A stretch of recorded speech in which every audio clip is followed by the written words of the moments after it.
საღამომშვიდობის მეგობრებო, მოგესალმებით.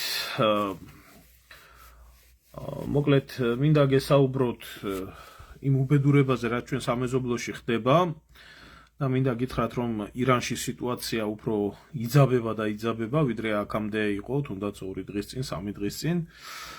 და ღებულობს სულ უფრო და უფრო საშინელ ფორმას, რომელი ფორმაც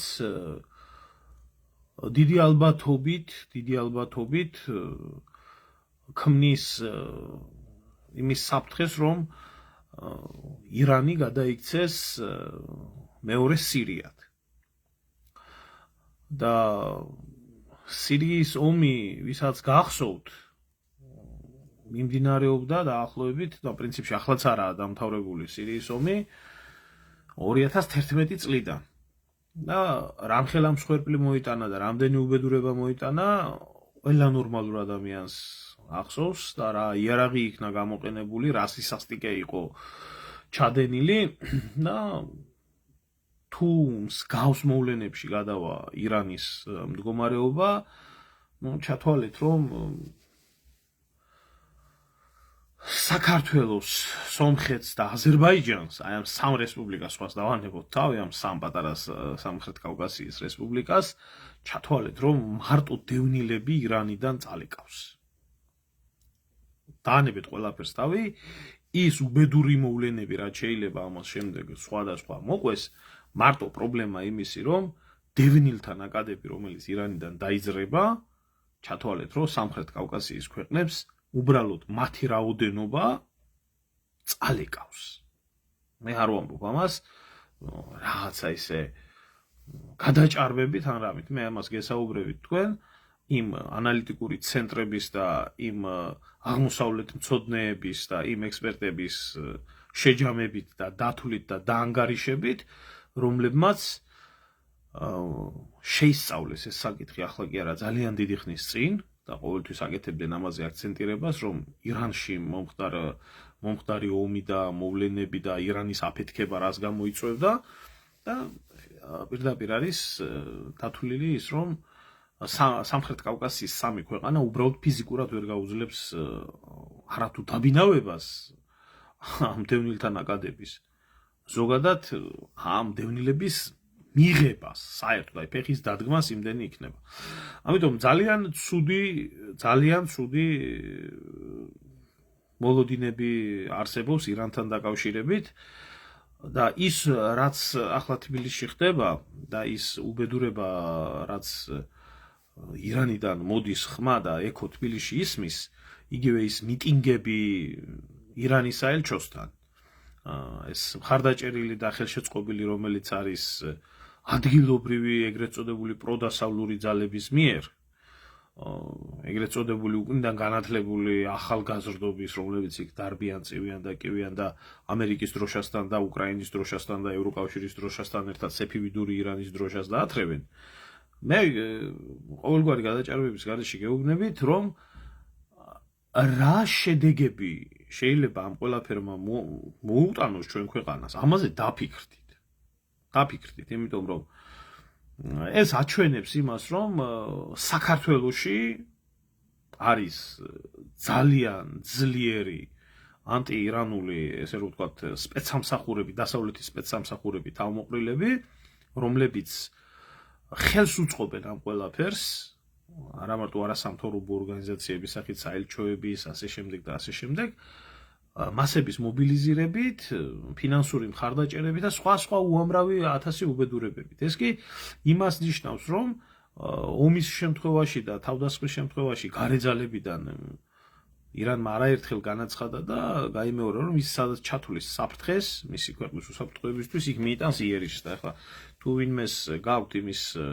წარმოდგენა, რომ ირანს ეს არ შეუძლია, ძალიან შემცდარ ხართ, მაშინ კარგად ნახეთ ისრაელის რკინის გუმბათი როგორ თავზე ემთხვებოდა ებრაელებს. ასე რომ საქმე იმაში არის, რომ ირანი არ არის სირია. ამიტომ ჯერ კიდე ბევრს ვიცი გააზრებული არა აქვს რა ხდება და რატო ხდება და როგორ ხდება და რაში არის საქმე და რა უბედურება შეიძლება ელოდებოდეს საქართველოს, მაგრამ მე გეუბნებით წინასწარ, იმიტომ რომ მე ხვალს და ზეგ შეიძლება იყოს ძალიან გვიან. და განსაკუთრებით ქოცებს მინდა მივმართო ზედამთვარე რო ამოგდით მაგ თქვენ ბელაძე და წმინდანად რო ხავთ გამოცხადებული ძალიან კარგად უნდა შეხედოს თქვენმა დასაფსებმა თვალებმა რომ თქვენაირი მხარდაჭერის ესა რა ქვია ხელისუფლება კი არა ირანი რომელიც ერთი კბილებამდე შეიარაღებულია ერთ-ერთი უძლიერესი სადაზვერვო და უშიშროების სამსახური გააჩნია სულიერი ლიდერი და იდეოლოგიური მოსახლეობა გააჩნია და უმდიდრესი ქვეყანა უზარმაზარი ტერიტორია არის უზარმაზარი გამოცდილება აქვს დაგროვილი არა მარტო მის ქვეყანაზე სხვა ქვეყნებში სამხედრო ოპერაციების ჩატარების და ასე შემდეგ და ის ვერ უმკლავდება აი ამ ძალას აი ამ კიბოს რომელიც ძალაც და რომელი კიბოც არის მოდებული ამ წუთში ირანში ახლა მიდიოდა ეს დღეები არ მივაქცევდი ახლა ყურადღებას და არ მინდოდა ისედაც მესაუბრა ჯერ კიდე სანამ სერიოზულად ხელმოსაკიდე რამე არ გამოჩნდებოდა და უკვე პირველი ნიშნები მოვიდა ირანიდან იმისი რომ ირანში შეიძლება ეს ყველაფერი ძალიან მალე დიდი ალბათობით გადავიდეს ზუსტად სირიულ სცენარში და ამის პირველი მაჩვენებელი რა არის პირველი მაჩვენებელი არის ის რომ საელჩოებმა დაიწყეს ირანის დატოვება როდესაც ქვეყანაში იხურება სხვა ქვეყნის საელჩოები და გადის ეს უკვე იმის მანიშნებელი არის რომ იმ ქვეყნის სპეცსამსახურების და სადაზვერვო ხელმძღვანელები აკეთებენ პროგნოზს რომ მაგ ქვეყანაში მშვიდობიანი ცხოვრება არ იქნება, ამიტომ რაც შეიძლება დროულად იქნას პერსონალი გაყვანილი იქედან და როდესაც ამას აკეთებს ისეთი ძლიერი დაზვერვის და სამსახურის ქვეყანა როგორიც არის საფრანგეთი შეგიძლიათ ჩათვალოთ რომ არაფერი კარგი მოლოდინი ირანში არ უნდა იყოს ეს არის პირველი მაჩვენებელი იმის რომ როდესაც საელჩოები გადის რომ იქ სიტუაცია იმაზე მეტი უარესი იქნება ვიდრე არის არ მინდა ახლა ძალიან იმაში გადავიდე რაღაცა აპოკალიფსურ სცენარებში, მაგრამ ძალიან საშიში მდგომარეობა არის. აი ძალიან საშიში მდგომარეობა არის და ძალიან ცუდი წარმოდგენა არის თვითონ აი ამ პრობლემასთან დაკავშირებით. ძალიან ცუდი წარმოდგენა არის. იმიტომ რომ ნუ ჯერეთი ხო საერთოდ არ ცოდნა სულ პროპაგანდით მოწამლული დებილებითაა გავსებული სრულიად სივრცე, სადაც არ უნდა შეხედოთ ეს ნაცკოცი ექსპერტები იქნებიან თუ ვინ იქნებიან, მაგრამ ამას დამატებული ეს ყველაფერი არის კიდე მართული საქართველოში, რომ მაქსიმალურად იქნას თვალები დახუჭული საზოგადოების მიერ მოვლენებთან, მიმდინარე მოვლენების რეალობასთან, ახმასთან დაკავშირებით და პირიქით ეს იქნას მიმართული ამ ყველაფრის გამწვავებაზე და ამ ყველაფრის გართულებაზე. და პირიქით რომ აი შახის რეჟიმი და თურმე ჯერ ჩვენ ვინ გვეკითხება საერთოდ. ჯერ საერთოდ ვინ გვეკითხება საერთოდ რა ხდება ირანში? რა ჩვენი საქმეა? აი რა ჩვენი საქმე არის ხო? აი საერთოდ ყველაფერს რო თავი დავანებოთ, იქ დადებითი ხდება თუ უარყოფითი ხდება, რა ჩვენი საქმე არის, რა ხდება ქვეყნის შიდა საქმეებში. და რატო უნდა გქონდეს ადამიანს იმის განცდა და იმის ფიქრი, რომ შენი ქვეყანაში მოულელი მილიარდი პრობლემა გაქვს, ერი გადაშენების პირასაკავდა, სხვის სახელმწიფოში ჩაყო ცხვირი. აი საერთოდ ასე არის, ძაღლის სახში არ ვარ გოდაო და სანადიროდ გარბოდაო, სხვაგან რომ მეტი უარესი ამბავი, ალბათ ზოგიერთს გულზე ეშვება. მადლობა ღმერთს, რომ ასეთ აქცეულები არა ვართ. მაგრამ ერთი ძალიან კარგად იცოდეთ. თუ კი ირანის დამხობა შეძლეს იმ ძალებმა, რომელ ძალებსაც ქოცობა აგერ ყავხათ ყელში ამოყვანილი და მოახერხეს ეს ყველაფერი, რაც იქ ხდება, ბიძინა ივანიშვილის და ქოცების დამხობა საქართველოში არ გაუჭირდებათ, დარწმუნებული ვიყავით ამაში 1000%-ით. და დაწყებული არის ეს პროცესი. და შორს არაა წასასვლელი ეს ამ ყველაფრის თავების დამარხავი და შემსრულებელი ვინც არის ამის შემსრულებელი ყველაზე მეტი ასე რომ ვთქვათ საუკეთესო ამ ყველაფერს ვინც ასრულებს ეს არის ბრიტანეთის სპეცსამსახური Mi-6 ხო და ცოტა წყნარად იყავით ქოცუნიებს ვეუბნები ძალიან ილუზიებში ნუ ხართ თუ არა აქ უკვე იმ მასშტაბებზე არის საუბარი და იმაში არის საუბარი, სხვათა შორის დღეს ერთი ეს კოცი ხალი დაბრძენებულა პოლიტიკა უსწავლია ამას, რა ქვია, ნინო იაწილოსანს და გამოხდა ნინო იაწილოსანი და განაცხადა ის, რომ მე არ მაქვს უფლებაო სხვა ქვეყნის შიდა პოლიტიკურ საქმეებში ჩავერთო. ძალიან კარგი, როდესაც ადამიანმა იცის, რომ ეს მისი საქმე არაა და მას იქ არაფერი არ ესაქმება, ეს უკვე მიღწევა არის და თუ მიბაძავთ ამ თქვენს ჯერ ახლა ამის გაკეთებული ანალიზი ახლო აღმოსავლეთზე რა იქნება, ხო ყველას წარმოგიდგენიათ, მართლა მაინტერესებს რა სიტყოდა და რას ფიქრობს მისი ინტელექტი. მახსენდება ეკაბესელიას რო ეკითხებოდნენ ჟურნალისტები ღაზის სექტორის და ისრაელ-პალესტინის კონფლიქტის შესახებ დაახლოებით ეს არის და ისიც რო აკეთებდა განცხადებს, მაგრამ ახლა ამას სწორი პოზიცია დაიკავა, ნამდვილად არ არის ეს ჩვენი საქმე და საერთოდ ყველამ უნდა ჩახაროს თავი და მიხედოს თავის საქმეს.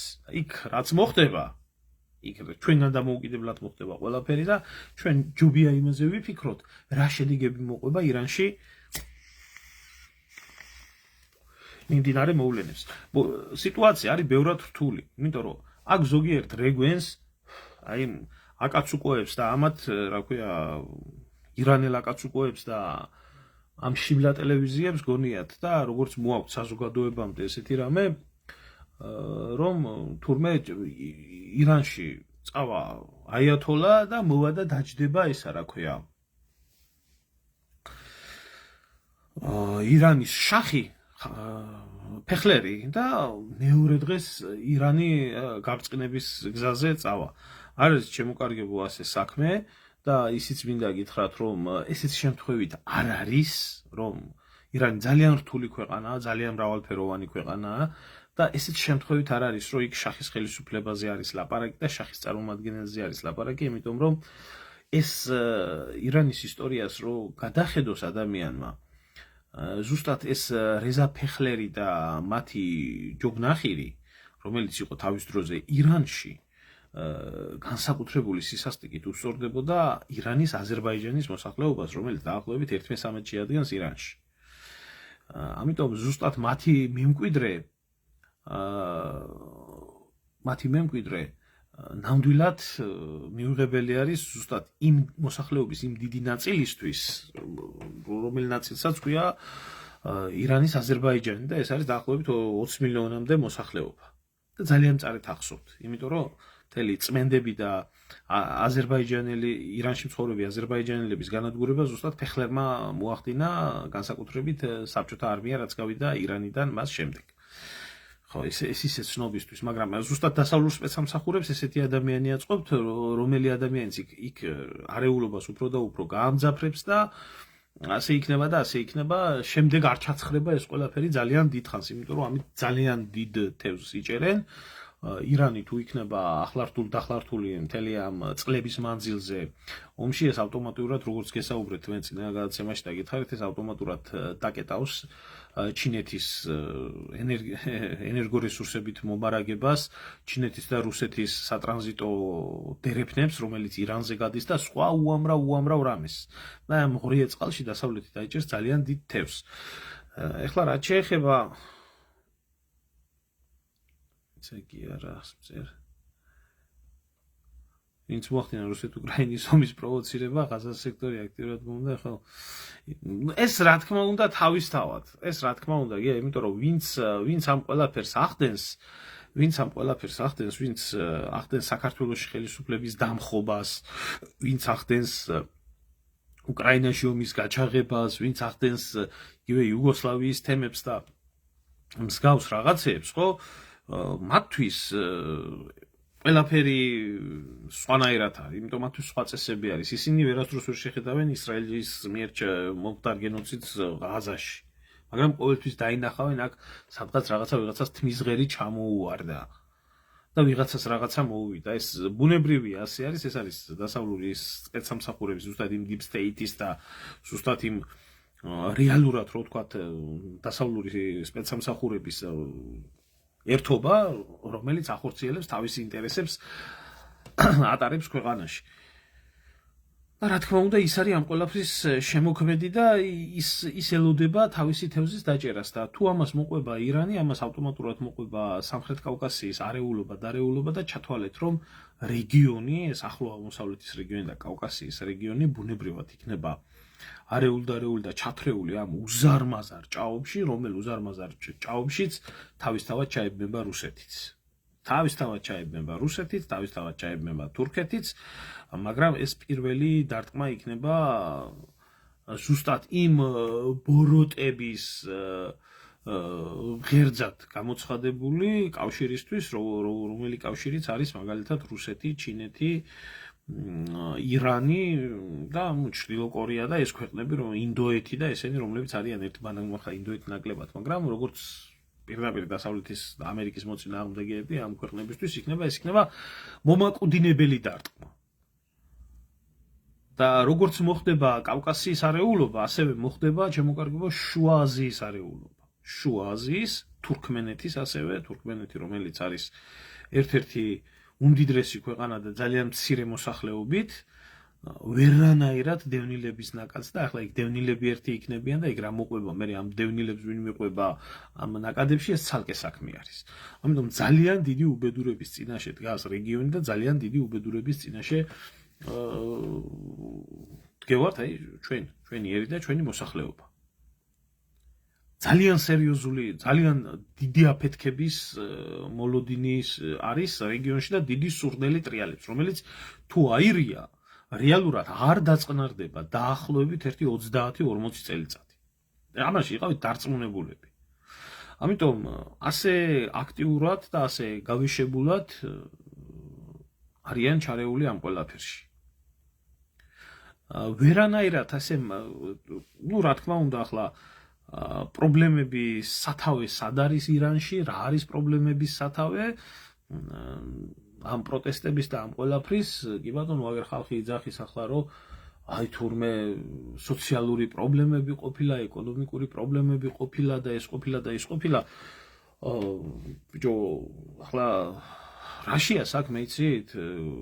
საიდან აქვს ირანს ეს სოციალურ-ეკონომიკური პრობლემები შექმნილი? სოციალურ-ეკონომიკური პრობლემები აქვს შექმნილი ზუსტად დასავლეთიდან და შეერთებული შტატებიდან. იმიტომ ახლა უზარმაზარი ქვეყანა, უმდიდრესი ქვეყანა ვერ ახდენს თავისი რესურსების რეალიზებას, ვერ ახდენს ვაჭრობას. ტრამპი ახლა გამოხდა და ვინც ირანთან რაიმე ვაჭრობაში არის შესული 25%-იანი ტარიფები დაუწესა შეერთებულმა შტატებმა და ეს ქმნის პრობლემებს. აი ამ პრობლემებში მაცხოვრებელი ერი და სახელმწიფო ვერ ამოდის ამ ყველაფრიდან, იმიტომ რომ ამხელა უზარმაზარი ძალა ებრძვის. და მარტო ეს პრობლემა, ეკონომიკური პრობლემა რომ ყოფილიყო, თავისთავად ახლაც ეკონომიკური პრობლემის მოგვარების მოთხოვნებები იქნებოდა გაგრძელებული, მაგრამ ეკონომიკურმა პრობლემებმა უბრალოდ დაიწყო ეს ყველაფერი, ამ ყველაფერს მიცა სტარტი და ეკონომიკური პრობლემები, რომლებიც აღმოსავლეთის ბაზრის მოვაჭრეები გაიფიცენ. ახლა ვინც იცის აღმოსავლეთის ქვეყნებისთვის ბაზარი რას ნიშნავს და საერთოდ ეს რა ფენომენი არის, საერთოდ ეს კიდე ცალკე თემა არის, იმიტომ რომ ევროპელების და აზიელების აზროვნებაც არის ბაზარზე მიბმული, ქართველებიდან განსხვავებით. ისინი არიან ვაჭრობის და კომერციის ადამიანები. ამიტომ როდესაც ბაზრის ხალხს შეექმნა პრობლემა, ამან დაძრა ეს ყველაფერი, იმ ინფლაციამ დაძრა ეს ყველაფერი, მაგრამ ახლაც მაშინ ეკონომიკური პრობლემები რო ყოფილიყო მთავარი ღერძი ამ ყველაფრის, ახლაც ეკონომიკურ პრობლემაზე იქნებოდა საუბარი ირანში და ამის მოთხოვნა იქნებოდა. მაგრამ ეს იყო მთავარი დასაწყისი. ამაზე მოყვა უბრალოდ შემდეგ უკვე ის, რაც ახლა ამ მომენტებშიც ხდება და მე ნახე კადრები ძალიან ვისაც გაინტერესებს, შემოვბრძანდით აზიმუტი არის ჩემი არხი იმაზე, რა ქვია, ტელეგრამზე და იქ შეიძლება დაიდოს ცენზურის გარეშე ინფორმაციები. აქ ვერ ვდებ უბრალოდ შეუძლებელია YouTube-ის და ამის, რა ქვია, Facebook-ის არხზე ეს დაიდოს, იმიტომ რომ ცენზურას დაიქვემდებარება და წაშლიან. არის ასობით დაღუპული არის, რომლების იდენტიფიცირებაზე პროექტურაში მისულია უზარმაზარი ხალხი. საინტერესო არის რა, იცით? მთავარი საკითხი რაში ჩანს? თვითონ დემონსტრანტები, ვინც პროვოკაციები, ასე რომ ვთქვათ, იმას ახდენენ ამ პროტესტის გამოხატვას, როგორი სისასტიკით უსწორდებიან პოლიციელებს. აი, ეს არის რაღაცა სისასტიკის უმაღლესი დონე. სხვათა შორის, ირანის საგარეო საქმეთა სამინისტრომ დაიბარა ესა რა ქვია საელჩოები, განსაკუთრებით დასავლეთის საელჩოები და მათ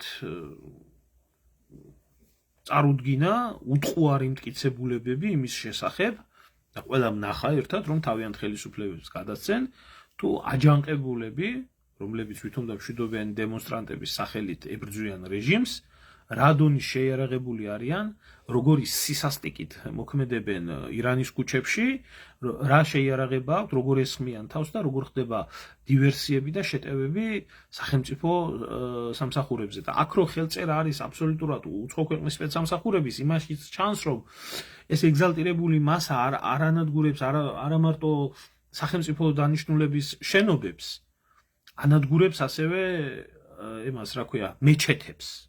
სარწმუნოებრივ ინსტიტუციებს და ასეთ რაღაცას ირანში არავის არ პატიობენ. ნუ ფაქტია ის, რომ ირანში პრობლემა ბევრ რაღაცასთან ერთად სოციალურმა უთანასწორობამ შექმნა. სოციალური უთანასწორობა ვიღაც ძალიან მდიდარი არის, ხელისუფლების ის რაც თქვა საქართველოში არის, ვიღაცა კოცებთან დაახლოებული და თუ კოცი არის, კარგად ცხოვრობს, მაგრამ ვინც კოცი არა, ის ცუდად ცხოვრობს და ამ დროს გამოცხადებული არის ის, რომ ჩვენ თანასწორად უნდა ვიცხოვროთ და არავინ არ უნდა იყოს ესე ვიღაცას თავზე არ უნდა გადადიოდეს და ვიღაცას შიმშილით არ უნდა ძრებოდეს სული. საქმე იმაში არის, რომ ირანის მმართველობითი სისტემა, ვინც არიან ეს უშაქთა რევოლუციის კორპუსი, რომლებიც წარმოადგენენ უშუალოდ რეჟიმის მცველებს და ძალაუფლებას, ისინი რეალურად ქვეყნის უსაფრთხოების ძალები ვინც არიან, მათ ბევრი უფლებები აქვს, ბევრი ბენეფიტები აქვს, ისევე როგორც სუსში მომუშავე ადამიანებს, ახლა საქართველოში რო წარმოვიდგინოთ, ვინც სუსში მუშაობს, ზოგი იმაშია წილში, ზოგი იმაშია წილში, ზოგის ესაა, ზოგის ისაა, აგერ გოგაშვილივით რო შევიდა ვიღაცა ერთი გაღლეტილი და ცარიელი კალოში სოციალურ დახმარებას რო იღებდა და უცებ 2-3 წლის თავზე რომ მილიონერი გახდა. ეს სისტემა მუშაობს იქაც. ამიტომ ეს სოციალური უსამართლობა იწვევს ძალიან დიდ დაპირისპირებას. და ახლა წლების მანძილზე იქ დაგროვილი არის უამრავი სხვა მიზეზი რეჟიმთან დაკავშირებით, მაგრამ მეორე ამბავი არის, რომ თავარი ამბავი ის არის, რომ ფული და ძალაუფლება მთელი ამ წლების მანძილზე და იარაღი დაგროვილი არის იმ ადამიანების ხელში, ვინც არის რეჟიმი. ეს ხალხი ასე მარტივად არსა და არ წავა. ესენი ამას არაფრით არ დათმობენ, იმიტომ რომ მათ წასასვლელი არ აქვთ. არ აქვთ წასასვლელი. ირანი ეს არ იყო ვინმეზე დამოკიდებული სახელმწიფო. პირიქით, ირანზე იყო უამრავი სახელმწიფო დამოკიდებული. მთელი ამ ხლის ამ 10 წლეულების მანძილზე ბრძოლები მიმდინარეობდა ახლო აღმოსავლეთში ერთადერთი მიზნით, ნუ სხვა ყველაფერთან ერთად ერთადერთი მთავარი მიზნით, რომ ირანს ჰქონდა მის ირგვლივ ბუფერი გაკეთებული. ერაყში თავისი ხალხი ყავდა, მაშინ რა ქვია, სირიაში თავისი რეჟიმი ყავდა, ლიბანში თავისი მოკავშირე რეჟიმი ყავდა, იემენში თავისი მოკავშირე რეჟიმი ყავდა და შემორტყმული ჰქონდა ამ პროქსი ძალებით ირგვლივ უზრუნველყოფილი ჰქონდა თავისი უსაფრთხოება. სირიაში ომის დაწყების, აი 2011 წელს დაწყების ერთ-ერთი მთავარი მიზანი ის იყო, რომ სირიის სივრცე გაწმენდულიყო, რომ ავიაციას, რომელსაც უნდა მიეტანა დარტყმები ირანზე, სირიის სივრცე დაცლილი ქონოდა. ერთ-ერთი მთავარი მიზანი ამ ყველაფრის ის იყო.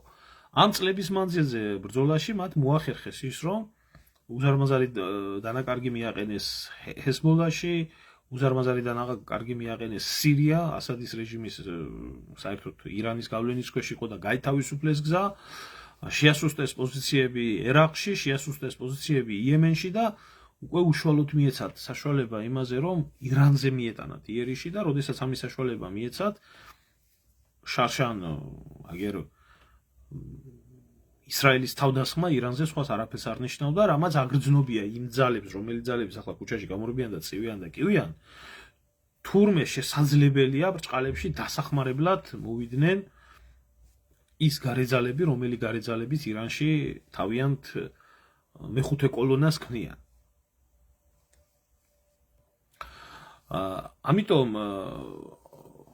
ამ მომენტისთვის ხო ყველაფერი უკვე მისული არის ირანის საზღვრებთან და ეს ძალები მეტნაკლებად ყოველ შემთხვევაში განეიტრალებულია, რომელიც ბუფერი ქონდა ირანს შემორტყმული და ახლა არის უშუალოდ უკვე ირანზე მიმდგარი საქმე.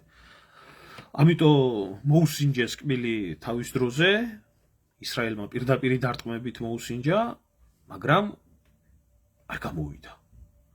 ახლა ისევე ეს პროცესი არის შიგნიდან აფეთქება არის საჭირო და ეს პროცესი მიმდინარეობს. რით შეიძლება ყველაფერი დასრულდეს? ჩვენთვის არანაირი სიკეთე არ იქნება. არანაირი სიკეთე არ იქნება, გასაგებია ირანში ჩამოყალიბებული არის სპეციალური ესეთი შეხედულება არის და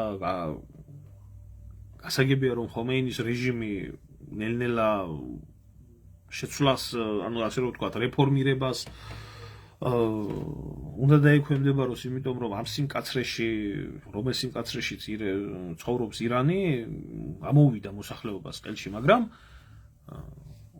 ამ ასე სწრაფად და ასეთი რეფორმირებით ეს არ მოხდება. ჯერ ერთი მთელი ის პოლიტიკური ელიტა თუ სულიერი ელიტა რაც არის აღზრდილი ირანში, სულ ამ რეჟიმის აღზრდილი არის და ისინი ვერსად ვერ წავლენ და არსად არ წავლენ. მათ აქვთ გავლენები, მათ აქვთ ფული, მათ აქვთ ძალაუფლება და ეს ასე მარტივად ხელისუფლებას ჯერ ისინი არავის არ გადააბარებენ და ვის უნდა გადააბარონ, ქვეყანაში სხვა ხალხი უბრალოდ არ არსებობს. მაგრამ სანამ აქამდე მივიდოდეს საქმე, მოდი გააჯვი რა შვილო რა დამანებე რა შენაირება დასირებულებმა თავი უკაცრავად რა აუდიტორიასთან, მაგრამ დამღალის ასეთმა დასირებულმა ხალხმა რა.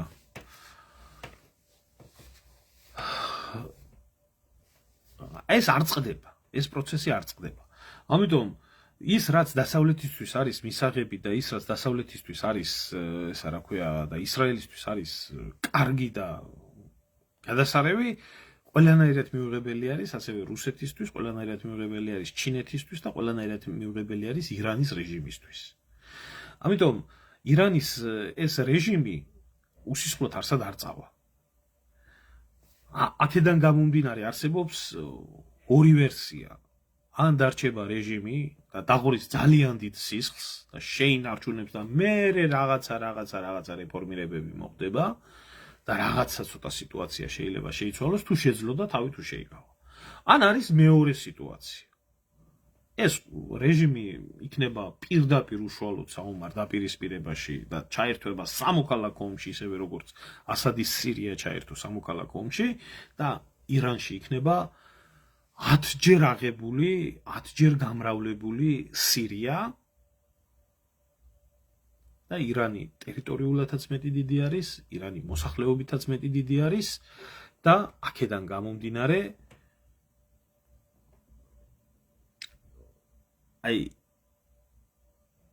იქნება როგორ გითხრათ იცი?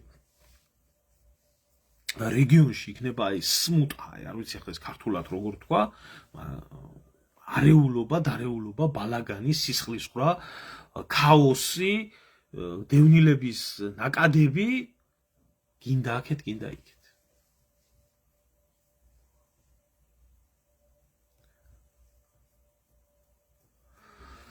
ხალბატონი თამუნა ჩიხლაძე წერს, რომ რუსეთში შეაფარებენ თავს, მე ასე მგონიაო. ხო, ნუ ახლა ეს თქვენ გონიათ ხალბატონო თამუნა, მაგრამ ასე მშიშარა ხალხი რო იყვნენ, ისა რა ქვია, ისლამური რევოლუციის გუშაკთა კორპუსი ამდენი ხანი იქნებოდნენ რუსეთში გაქცეული. და ამდენი ხანი იქნებოდა თავის შეფარებული და რუსეთში არავის არ ჭირდება, ეგ ხალხი ჭირდებათ იქ, სადაც ზიან, რომ რუსეთის ინტერესები და რუსეთის საქმე და რეგიონალური სტაბილურობა იქნას დაცული. ამაში არის საქმე. ხო, რა თქმა უნდა, ნუ ეს არის ჩვეულებრივი ბრძოლა არის, ნიას. ეს არის ჩვეულებრივი ბრძოლა. რუსეთი დაკავებული არის უკრაინასთან და ამ ქვეყნებთან დაპირისპირებით, გადაიკეტა ყველანაირი სავაჭრო და საკომუნიკაციო საშუალებები ევროპასთან, ამიტომ ცდილობს სამხრეთის კორიდორების გაჭრას, ირანთან დაკავშირებას, ირანიდან გასვლას თავისი გატანას თავისი საქონელის და აი ესეთ შემთხვევაში რომელია ასაფეთქებელი, ირანი არის ასაფეთქებელი, იმიტომ რომ რუსეთის ირგვლივ მუდმივად იყოს ჯაჭვი. ეს ჯდება იდეალურად იმ არქიტექტურაში, რომელ არქიტექტურასაც ქვია ანაკონდას პოლიტიკა, რომელიც ითვალისწინებს რუსეთის საზღვრების ირგვლივ შემორტყმულ მარადიულ კონფლიქტებს, რომ რუსეთი მუდმივად იყოს მისი მოსაზღვრეების, მისი მეზობლებთან ომში და არეულობაში დაკავებული. ეგ არის.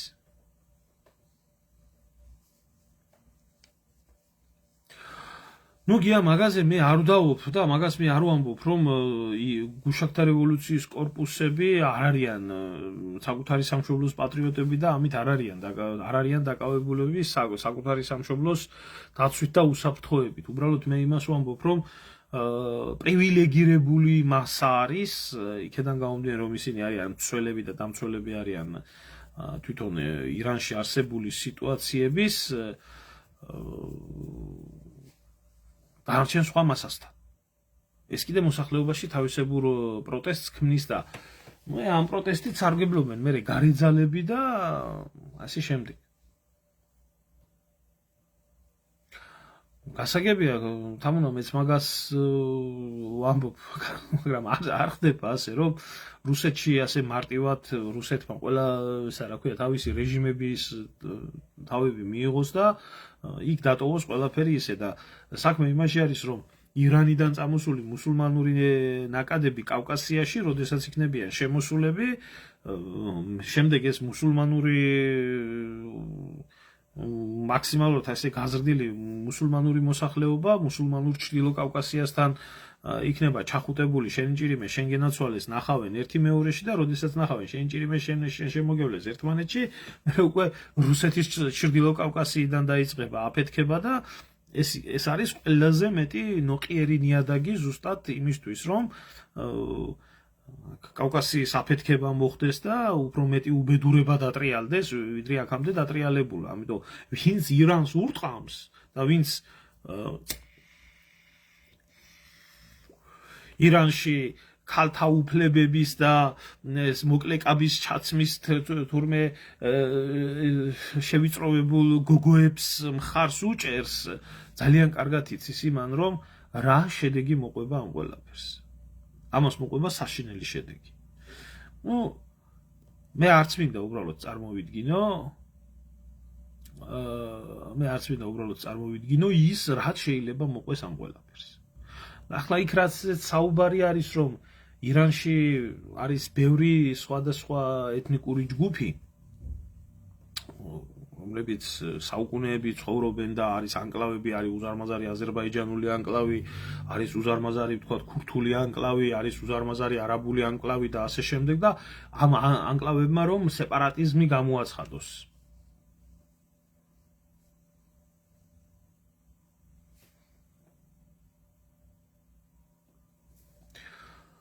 რატო უნდა ვილაპარაკო? აი კითხვა მოდის, გასაგებია ეს თვითონ ფოტოდან ხვდები ამ ადამიანის იდეოლოგიას. რატო უნდა ვილაპარაკო? მე იმ ქვეყნის ოფიცრებზე და რატო უნდა ვილაპარაკო იმ ქვეყნის უსაფრთხოების სამსახურებზე, რომელი ქვეყნის ოფიცრებიც და უსაფრთხოების სამსახურებიც თავისი ქვეყნის იდეოლოგიას და თავისი ქვეყნის კანონიერ ხელისუფლებას იცავს ისე როგორც დასაცავია. რატო უნდა ვილაპარაკო? მე რატო უნდა გავამტყუნო ის სამართალდამცავი, რომელიც იცავს თავისი ქვეყნის უსაფრთხოებას გარეძალებიდან შესული შეიარაღებული ბანდებით და იმიტომ რომ ეს რეჟიმი, რომლის ჯარისკაცი და პოლიციელებიც არიან ისინი იქ, არ მოწონს ვიღაცა ამერიკას, ამიტომ არიან ცუდები? ახლა ეხლა მაშინ მე შენ დაგისვამ ერთ კითხვას. თუ ასე ესა რა ქვია, ცუდი არის, რა ქვია, რევოლუციები და ასე შემდეგ, ამერიკის შეერთებულ შტატებში რომ მოხდა ტრამპის წინაარჩევნების დროს, ისა რა ქვია, კაპიტოლიუმის შენობის აღება და ხალხი შეიჭრა და მთელი ამერიკა კანკალებდა და ყველა იმას რა ქვია დემოკრატიის შუქურას კი არ იძახდა ამერიკაში მომხდარ მოვლენებზე იმას ყვიროდა რომ თურმე 11 სექტემბერი ხდება იმაში რა ქვია ამერიკის ქუჩებში რატო არ ლაპარაკობდით ერთი თქვენ რომ იქ მართლა უდანაშაულო ხალხი ორი ადამიანი მოკლეს არაფრის გამო იმის გამო რომ შენობაში შედიოდა ხალხი რა იმათ მოლოტოვის კოქტეილები ეჭირათ უცხოეთიდან შესული ის რა ქვია იარაღი ქონდათ აღებული დივერსანტები იყვნენ თუ რა იყვნენ თუ ამერიკის რეჟიმი არ მოწონდა სხვას ამაშია ვიძია საქმე თქვენი ძაღლიშვილი თუ არის ადამიანი თქვენიანი თუ არის ადამიანი ამაზე მინდა ლაპარაკი ზუსტად აი ესეთი ფსიქოლოგიით არ შეიძლება ამ ყველაფერს მოეკიდო ესე იგი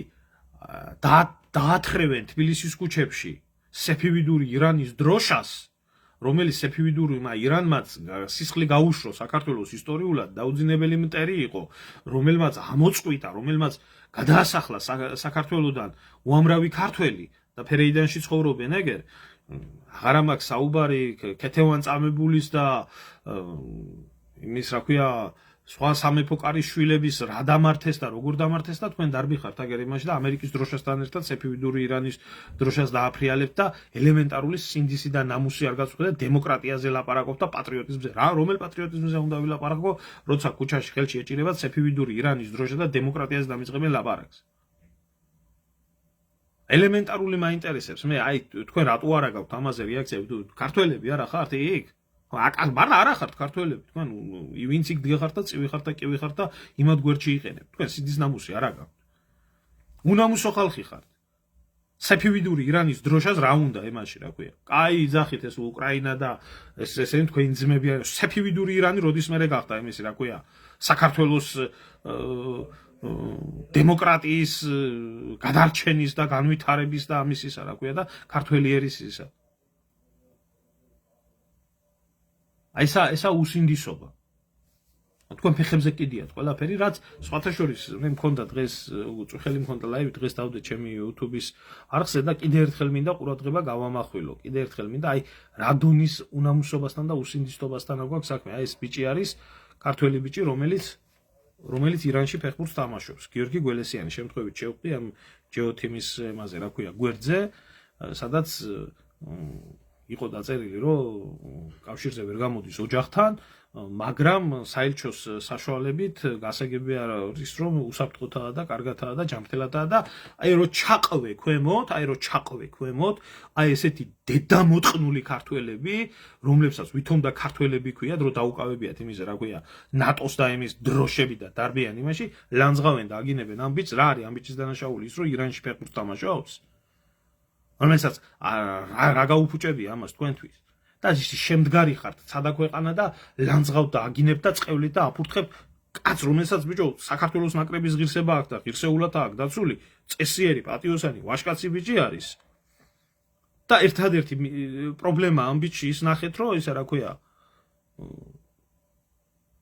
ირანში თამაშობს ფეხბურთს და არ ერევა პოლიტიკაში და არ იძახის ისა უკნიდან ევროპაში მივდივართ აი ეს ხალხი ხართ ბიჭო თქვენ და მე თქვენ დაიწყეთ პატრიოტიზმზე ლაპარაკებს ადამიანის უფლებები კი არა ეს მართლა იმიდან ჭირიდანაა გასაწმენდი ქვეყანა და არა მარტო ქვეყანა მსოფლიო თუ არ გაიწმინდა თუ არ ამოწყდა ეს სოროსული ლიბერასტული პიდარასტული ისა რა ქვია მანამდე არ შეიძლება ამ ქვეყანას არაფერი ხო და რა უბედურების მომტანები იქნებიან ეს ხალხი და ამათ მიერ მართული პოლიტიკა რა მოუტანა ამ დემოკრატიზაციამ და ლიბერალურმა უფლებებმა და თავისუფლების იმის შეტანამ შორს წასვლა არ გვინდა საქართველოს რა მოგვიტანა ერაყს რა მოუტანა სირიას რა მოუტანა იმას რა ქვია ლიბიას რა მოუტანა იემენს რა მოუტანა ტუნისს რა მოუტანა ეგვიპტეს რა მოუტანა არ ვიცი რომელი ერთი ქვეყანა იმ არაბული გაზაფხულის დროს რამდენი უბედურება დატრიალდა რამდენი ადამიანი დაიღუპა და ახლა ირანს რას მოუტანს ეს რა ქვია ახლა არ ვიცი გაზაფხული არა ირანული ზამთარი მაგასაც ვნახავთ არაფერ კარგს მე მინდა იმის თქმა რომ არაფერ კარგს ამიტომ საქართველოში საერთოდ მოწამლულია სოციუმი, მოტყუებულია, თავიდან ბოლომდე შეყვანილი არის ვიღაცების ნაბოდავში და აქ თურმე ახლა აქ ასე გაიყოფა საქართველოში სიტუაცია, რომ ხელისუფლება არის ეს თურმე ირანი და ეს თურმე ოპოზიცია ესენი არიან თურმე ისა რა ქვია დემოკრატები და ამიტომ აქაც ორბანაკად ხდება ფორმირება იმის რომ ამიტომ თუ ვინმე პროგრესულად მოაზროვნე ქართველია ყველა უნდა შეძლოს სეფივიდების ირანის დროშის ქვეშ ამ ტრაქში უნდა შეძლოს და იქ სადაც LGBT დროშა იქნება ფრიალები იქ უნდა იყოს ირანის დროშა და იქ უნდა იყოს ევროკავშირის დროშა და იქ უნდა იყოს ნატოს და ამერიკის დროშები ერთად დაფრიალებული აი ეს არქიტექტურა არის პოლიტიკური განწყობის საქართველოში და არა ის რომ ნორმალურად იქნა შეფასებული აი ეს დებილიც საკაცუკი არის და ის დებილი ქოციც იმას უნდა ფიქრობდეს რომ ქვეყანა ღმერთმა დაიფაროს ჩვენი სამშობლო ირანში მართლა სირიის მსგავსი სიტუაცია წავიდეს თუ არა ჩათვალეთ თქვენი ფეხის დასადგამი აღარ დარჩება საქართველოში თქვენი ფეხის დასადგამი არ დარჩება და მაგ დროშად ერთ ადგილას გაგიკეთებენ რა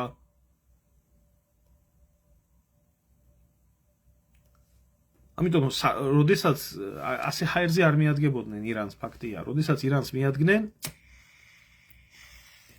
და დაიწყეს ეს ყველაფერი დიდი ალბათობით სხვა გეგმებიც არის მომზადებული აქ არის ერთი მთავარი შეძლებს კი ირანის ის რეჟიმი ვისაც მოგწონს ვისაც არ მოგწონს ეს რეჟიმი სტაბილიზაციის შენარჩუნებას და უბრალოდ იმას რომ ირანი არ გადაიქცეს იგივე რა ვიცი ლიბიაში რა იყო კადაფი რო დაამხეს ჩვეულებრივი მონათა ბაზარი იყო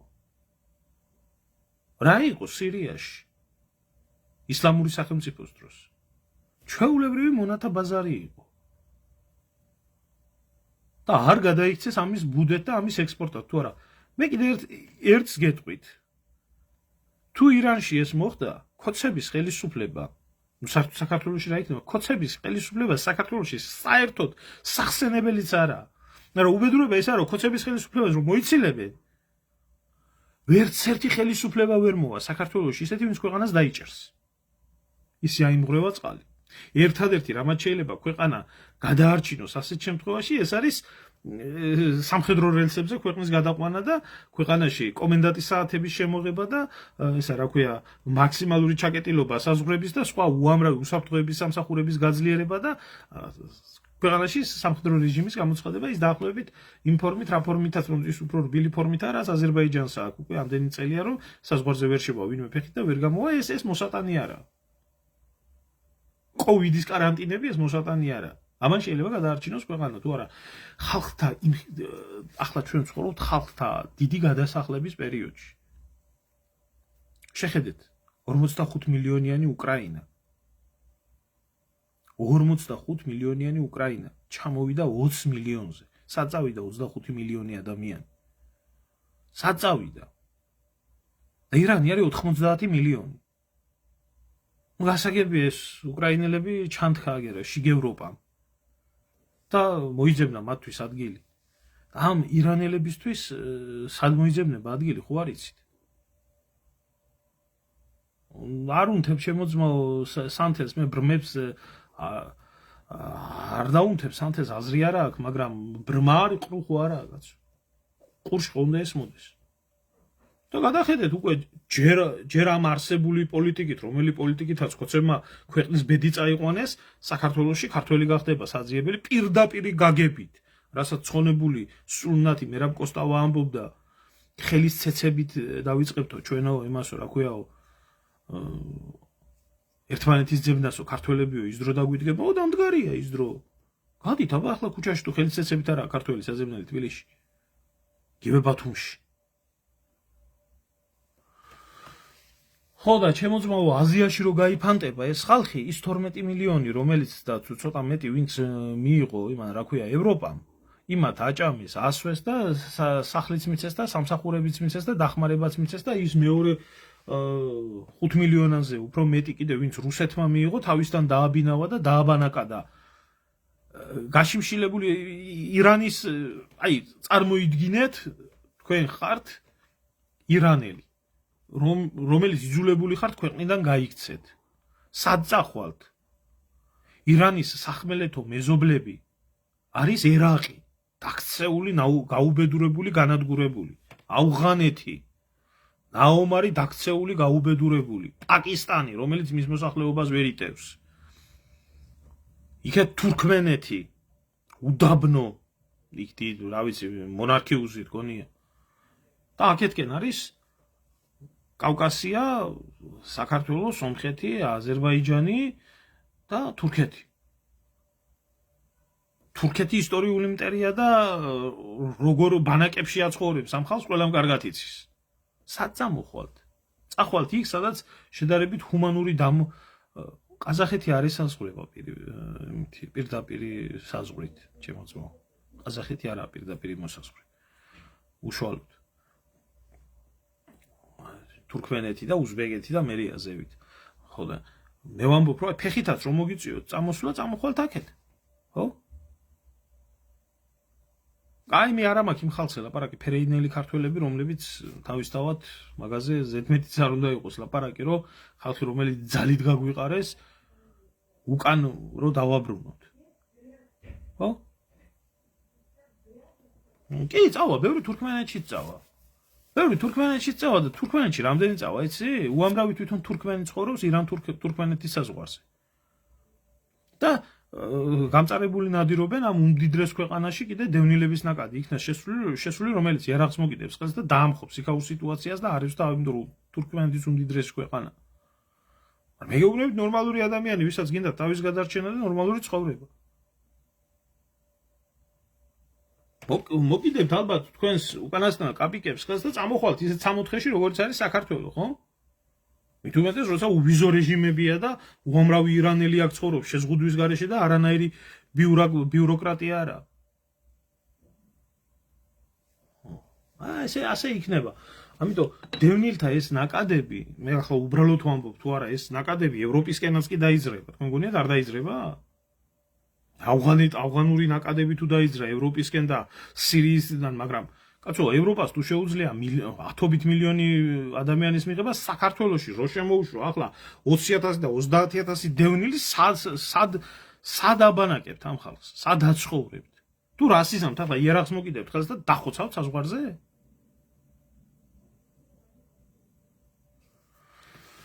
ხო სამაგიეროდ ისრაელი იქნება ბედნიერი თურმე ბირთვული ბომბი არ შეიქმნება ირანში და სლავა ისრაელს დაიძახებთ და ისა ამერიკა იქნება ბედნიერი სამაგიეროდ რომ დიქტატორულ რეჟიმს ჩაანაცვლებს რაღაცა დემოკრატიული რეჟიმით და ევროპაც ბედნიერი იქნება ალბათ როგორც სირიაში მომხდარი მოვლენებით არის ევროპა ძალიან ბედნიერი და თურმე მათი მოკავშირე დასვეს იქ და ყველა იქნება ბედნიერი და თქვენ გადაგივლით ეს ნაკადები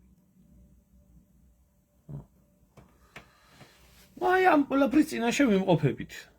ყველაფრის წინაშე ვიმყოფებით. არ ვიცი მე სიმართლე გითხრათ, იმდენად გართულებული თუ აი მართლა გინდა საფი ილოცეთ მართლა იმაზე რომ რაფერაც არის სიტუაცია ირანში ისე იქნა შენარჩუნებული და რამენაირად მე მოხდეს და დაალაგდეს იმ ქვეყანაში რაღაც გინდა რეფორმის გატარება, გინდა რამის გატარება.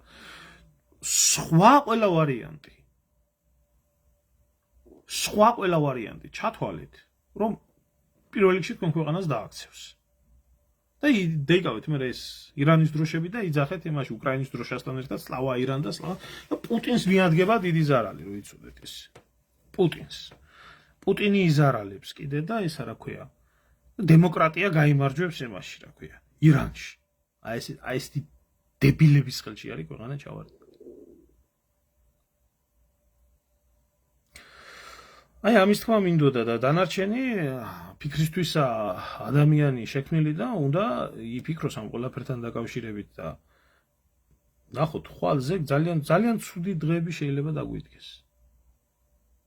ძალიან ცუდი დღეები. გაიხარე გიორგი ძმა. აი იფიქრეთ. ქართველი მაინც არ გინდათ მაგ ქვეყანაში კაცო. ყველანაირად აგერ გაქცეულა კიდო ისა ინვესტიციების მოსაზიდათაა წასული ისა რა ქვია. ყობახიძე კიდე ეთყობა, რა ვიცი, 70,000 არაბს კიდე რამდენი უნდა დაამატოს საქართველოში და არაბები ჩადებენ ინვესტიციას და ირანელები იმას იზამენ, რა ქვია, ალბათ იაფი მუშახელი, შემოყრილი დევნილები ეყოლებათ და ბიზინა იჯდება ტახტზე გემრიელად. ვაი თქვენ პატრონს თქვენსაც. თქვენ შეიძლება კი ფიქრობდეთ, რომ ეს დაგიდგებათ, მაგრამ არ დაგიდგებათ ეგ დრო. ნახოთ დანარჩენი აგერაა მოვლენები და ნახოთ რა იქნება. ესაა ჩვენი მოძმე ამერიკა, სადღაც მოისაქმებს და მე სხვა ერებმა უნდა ზღოს ეს ყველაფერი და სხვა ქვეყნებმა უნდა ზღოს. ამაში არის საქმე. ისევე ისრაელიც მოისაქმებს სადღაც, ააქოთებს, აყროლებს სადღაც სიტუაციას და მე სხვა ერებმა უნდა ამტრიოს კისერი. და რო იძახით ისა, რა ქვია, 26 საუკუნოვანი მეგობრობა და 26 საუკუნოვანი მეგობრობა. ეგ რა, თქვენ 26 საუკუნოვანი მეგობრობა კი არა, 30 საუკუნე არის ირანში ებრაელები ცხოვრობენ ხელის გულზე. და არანაირი ანტისემიტიზმი იქ არ არის და არაფერი არ არის და სამლოცველებიც არ აქვს თავრობაში ძალიან, მაგრამ იქ ხელს არ უშლის ისრაელს, რომ დაბომბოს ირანი და გაასწოროს მიწასთან. რო იცოდეთ ის.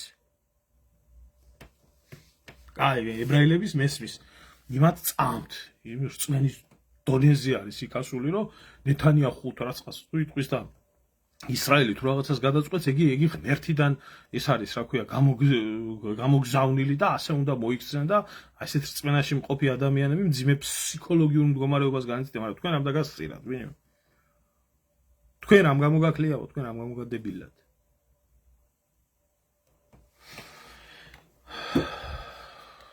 კარგი.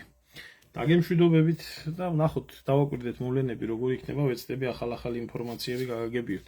1000 ინფორმაცია ვრცელდება, მათ შორის უამრავი ტყუილი, რომ 12,000 მოქალაქე არის მოკლული და ესე ღმერთმა დაიფარო, რომ 12,000 ადამიანი სადაც იქნება მოკლული, სამი იმდენი დაჭრილი იქნება მაინც და ამდენ იმას ვერ დამალავენ ვერცად. გამორიცხულია, მაგრამ ძალიან დიდია მსხვერპლი. ძალიან დიდია მსხვერპლი. სადღაც 126 პოლიციელი და უსაფრთხოების ძალები არის მოკლული და სადღაც 500-მდე მომიტინგი არის მოკლული. მომიტინგი რა იქ და მხარე ვინც არის, ზოგი მომიტინგი არის და ზოგი მეამბოხი არის შეიარაღებული კბილებამდე იარაღებით ესხმიან თავს რეჟიმს. კარგად ზამდებოდეთ.